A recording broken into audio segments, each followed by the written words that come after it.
Consultez la programmation complète au moimulti.org. Le Moi Multi. Il y a un projet de loi sur la sécurité routière qui est actuellement en cours d'examen à Québec et qui aurait notamment comme conséquence de fixer à 30 km/h la limite de vitesse dans les zones scolaires en tout temps.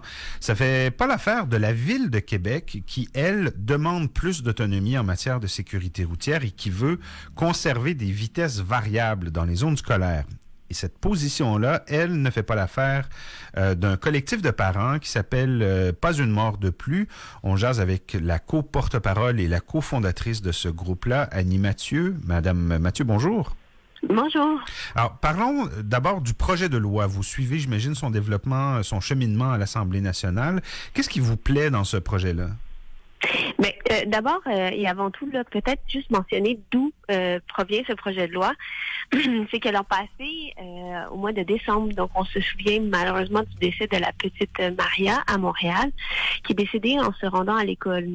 Ouais, une petite fille d'origine ukrainienne, ça avait ému beaucoup de monde. Ça l'avait ému. Et par la suite, donc il y a eu beaucoup de gens qui ont levé la main en disant, mais écoutez, c'est vrai que c'est pas sécuritaire marcher à l'école ou se rendre à l'école en mode actif.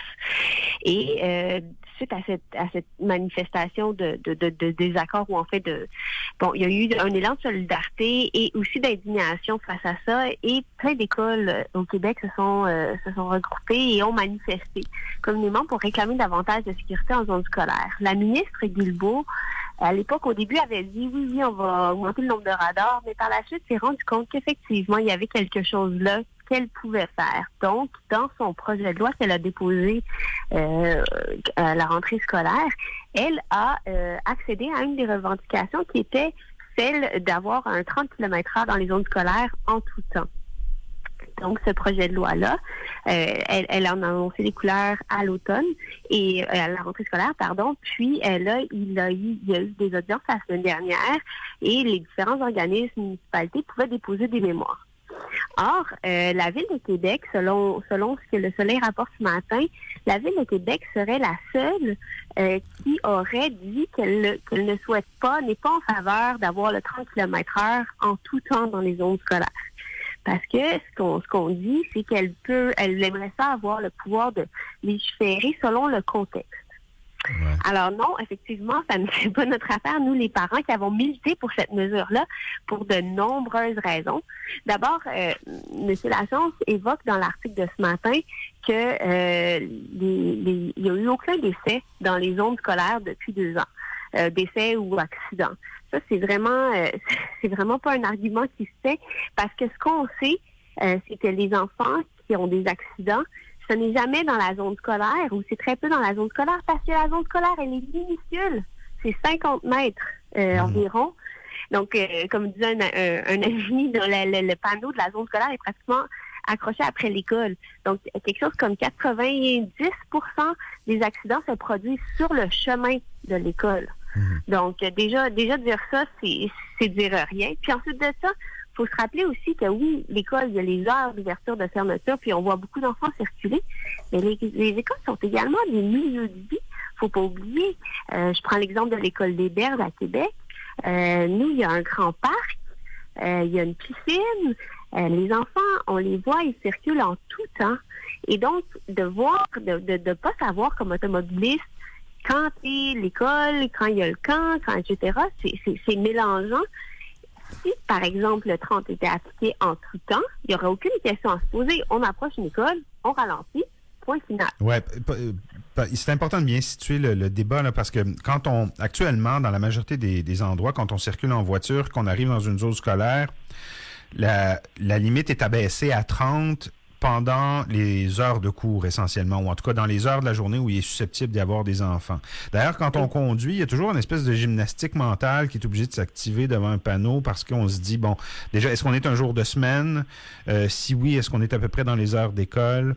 Est-ce que le projet de loi vise à changer ça et à rendre la limite, à abaisser la limite à 30 km/h, 24 heures sur 24, 7 jours sur 7, c'est ça? Exactement. Mais ce que répond la Ville de Québec, parce que la Ville, au fond, ce qu'on comprend en lisant le mémoire qu'elle a déposé, c'est qu'elle est très jalouse de son autonomie en cette matière-là, et elle dit, nous, on a des panneaux lumineux clignotants près des écoles, et dans les zones où la limite est habituellement de 40 ou 50 km/h, on peut ramener cette vitesse-là à 30 km/h en la faisant clignoter sur des panneaux, tout ça. Ça vous satisfait pas, ça, c'est ça? Non, évidemment, puisque bon, je comprends que la ville, elle est jalouse de ses pouvoirs. Puis dans le cas des radars photo, elle veut avoir les pleins pouvoirs, donc décider où est-ce qu'elle peut les mettre, à quel moment, etc. Ça, on est d'accord. Pour ce qui est du 30, vous l'avez bien dit, c'est une gymnastique mentale. Je comprends que tes panneaux ont dû coûter cher. Je comprends on se vante, on se tasse une gestion artérielle, machin. Bon. Je comprends qu'on a évalué tout un système, là, mais je veux dire, il n'y a aucun système qui est mis en place qui peut rivaliser avec avoir quelque chose de 100% sécuritaire en tout temps. Je ne dis pas qu'il n'y aura pas jamais d'accident, mais comme vous dites, si on dit 30 dans toutes les zones, partout, dans toutes les écoles, ben, ça va être respecté. On se posera même pas la question. Ça simplifie la vie même, je pense, se diront sans doute beaucoup d'automobilistes. Comme ça, on n'a plus à réfléchir. Dès qu'on arrive en zone scolaire, c'est 30, peu importe l'heure de la journée, peu importe la journée de la semaine. Oui, puis l'autre chose aussi, c'est que on me donnait l'exemple du boulevard Amel, ou mettons même je prends le boulevard, parce qu'il parle des artères très passantes, là, des boulevards ou des bons. D'abord, c'est de dire qu'on peut pas rien changer à ça. Alors, on met toujours l'automobiliste au cœur des décisions en disant, ben il faut davantage de fluidité. Donc ça, c'est un paradigme qu'on veut changer. Non. C'est la sécurité des enfants et non des automobilistes et non la fluidité des automobilistes d'abord. Mais pourquoi on aurait tant besoin de circuler à 90 ou à 70 ou je ne sais quelle limite de vitesse en dehors des zones? C'est quoi l'urgence? Pourquoi qu'on a tant besoin pour assurer la fluidité? Mais pourquoi la fluidité est-elle plus importante que la vie de nos enfants puis de l'ensemble des piétons et piétonnes sur le territoire, des personnes vulnérables? Ouais, Madame Mathieu, on n'a pas beaucoup de temps, mais il y a un aspect sur lequel je veux absolument que vous partagiez avec nous la position de votre groupe. C'est la fameuse protection de ce que vous appelez des corridors scolaires, hein, ou en tout cas ce qu'on comprend, c'est que c'est les zones dans lesquelles cheminent les enfants pour aller à l'école, pas juste la zone autour de l'école, c'est ça? Exactement. Nous, même, on pensait que c'était acquis, hein, les zones scolaires de 30. Alors, on veut même étaler ça, donc faire en sorte que ce soit les cheminements scolaires qui soient sécuritaires.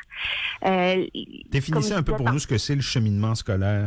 Oui, ben c'est facile, c'est que un enfant qui part de chez lui avec ses parents et qui se rend à l'école, généralement, il franchit pas 50 mètres, là, donc il prend deux rues, deux artères, puis généralement, ça converge vers quelque chose qui ressemble à une espèce de chemin que tout le monde emprunte plus ou moins, les enfants se rencontrent, etc.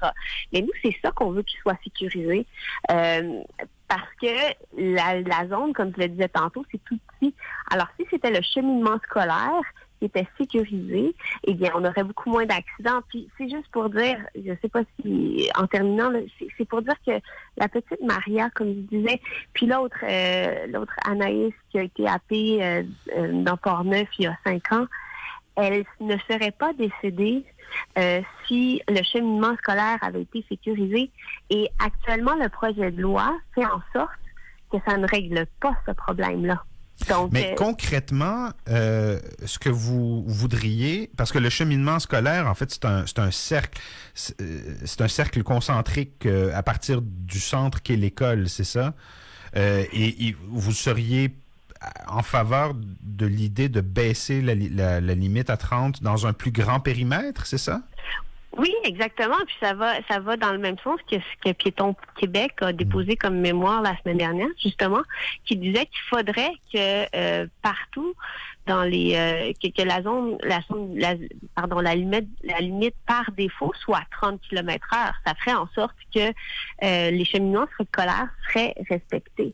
C'est juste l'idée de s'assurer que les enfants puissent aller en sécurité à l'école et qu'on ne se questionne pas à chaque coin de rue à savoir, il y en a-t-il un qui arrive à 70 ou à 50 ou qui surpasse les limites de vitesse. Les quartiers centraux doivent être sécurisés et sécuritaires pour les piétons. Une des choses que demande la Ville à Québec, c'est de clarifier notamment la position concernant les écoles secondaires, parce que ça ne semble pas être clair dans le projet de loi 48 si ce qui est proposé s'applique aussi aux écoles secondaires. Or, il y aurait, selon la Ville de Québec, des enjeux particuliers pour les élèves secondaires, notamment en termes de...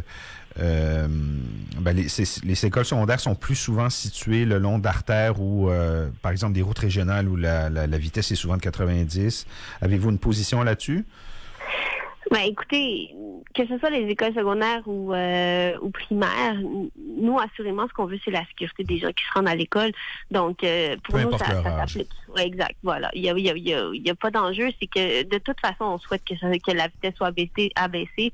Puis, comme je le disais tantôt, pourquoi tant de chichi autour de favoriser la fluidité alors qu'on parle de la sécurité des personnes, non? Annie Mathieu, vous êtes co-porte-parole de l'organisme Pas une mort de plus. Merci beaucoup d'avoir pris le temps de nous expliquer tout ça ce matin. Merci à vous. Bonne journée. Au revoir. Au revoir.